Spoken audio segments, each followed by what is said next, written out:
Bem-vindos aos vídeos sobre finanças e gestão. Eu sou o José Jorge. Este vídeo explica o que são os custos fixos e o que são os custos afundados e apresenta algumas implicações para a estratégia empresarial. A terminologia sobre custos não está fixa na literatura quando se consideram modelos com vários períodos. Por isso, vou apresentar uma formulação muito simples, porventura à custa de alguma precisão. Vamos então começar. Para classificar os custos, temos que responder a duas questões. Primeira questão: o custo representa um custo irrevogável que a empresa pagará e que não pode recuperar durante um período de tempo, por exemplo, um mês ou um ano? Por exemplo, se a empresa puder revender uma máquina no final do ano, então esse custo não é irrevogável após um ano. Se a resposta é sim, então o custo é afundado. Se a resposta é não, então temos que responder a uma segunda questão. O custo varia com a quantidade produzida? Se a resposta é sim, então o custo é variável. Se a resposta é não, então o custo é fixo e evitável. Para simplificar a exposição, vamos admitir que todos os custos afundados são custos fixos. Na realidade, podem existir custos afundados que não são custos fixos quando uma empresa investe em sobrecapacidade para afastar potenciais concorrentes. Vamos excluir esta possibilidade.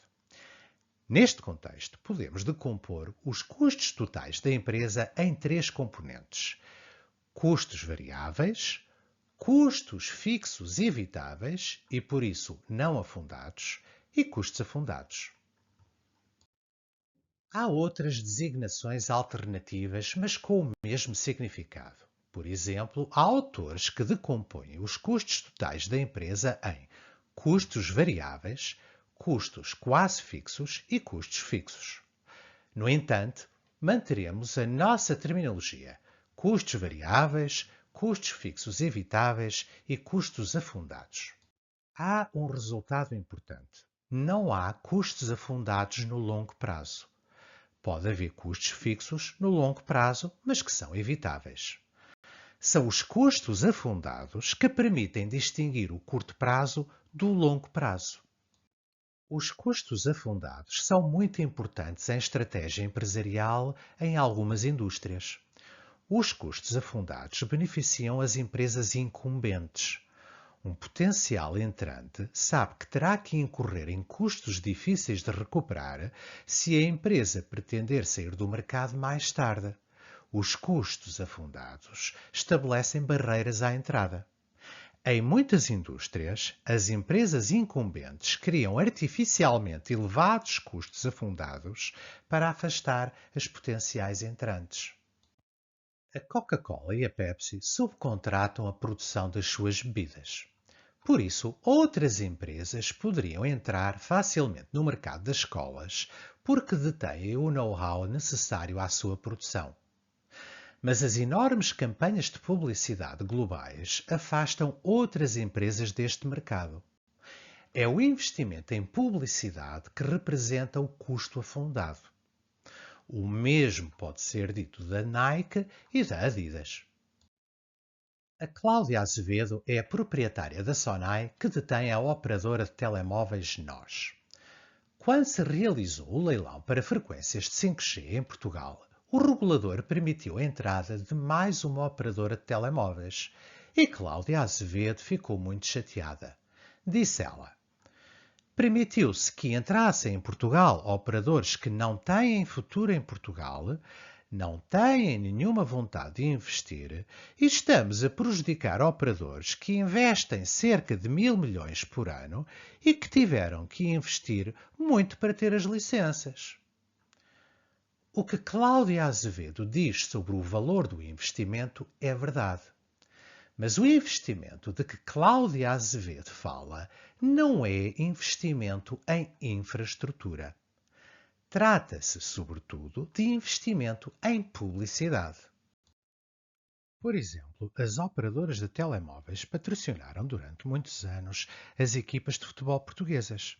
Este investimento visa, em parte, afastar outras operadoras do mercado português. Outras operadoras terão dificuldades em ganhar cota de mercado significativa em Portugal. Para ganharem cota, teriam de fazer investimentos avultados e estariam em situação de desvantagem face às operadoras já instaladas no mercado e, por isso, preferem não entrar. Este caso mostra uma lição importante. Os custos afundados são chave para fixar barreiras à entrada. Para quem domina a teoria dos jogos, apenas os custos afundados são um mecanismo de compromisso credível à la Schelling.